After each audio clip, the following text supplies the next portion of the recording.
السلام عليكم ورحمة الله وبركاته.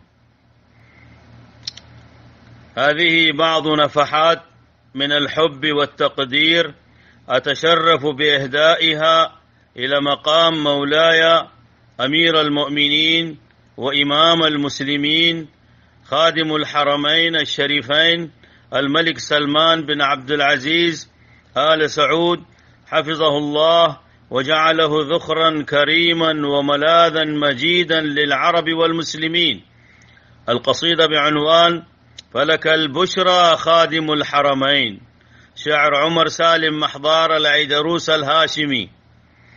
تلك عقود مضت من السنوات، تلك عقود مضت من السنوات وتوالت بالخير والبركات، في عيون الزمان مرت كراما وبها أورقت غصون الحياة.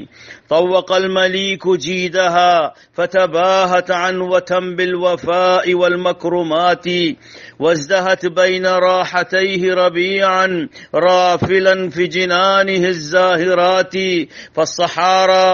فالصحارى واحات فضل ونبل قد تناءت موصولة الواحات.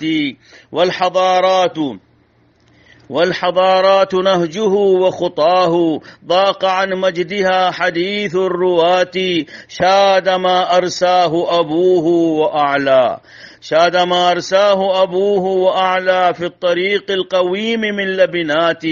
وكذاك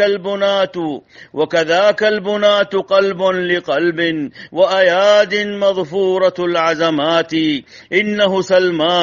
إنه سلمان في مدى الصبح وجه سعودي منور القسمات، قد جلته العلا كريم السجايا عبقري الحجى عظيم الصفات. وأبي في الموقف الضنك شهم وسديد ذو حنكة وأنات. عادل منصف رحيم مجير وقوي في الحق صلب القناة. وهو للعلم رائد ونديد وهو نبراسه بأعلى الذرات. قد رعى دوحه فشب مجيدا وتسامى بأفرع الجامعات. ومضى الجيل إثر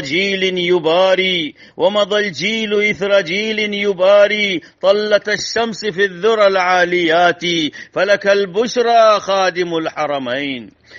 البشرى خادم الحرمين الفذ، فالريح للشراع مواتي. سر بنا نحو أنعم الله دوما واغتنم أجرنا إمام الهداة. وكما شئت أنت نحن الرعايا تبعتك القلوب بالدعوات. وسمونا بطاعة وولاء وابتهلنا بأعين شاخصات. تلك عقود مضت من السنوات، ربي زدنا بعهده المئات.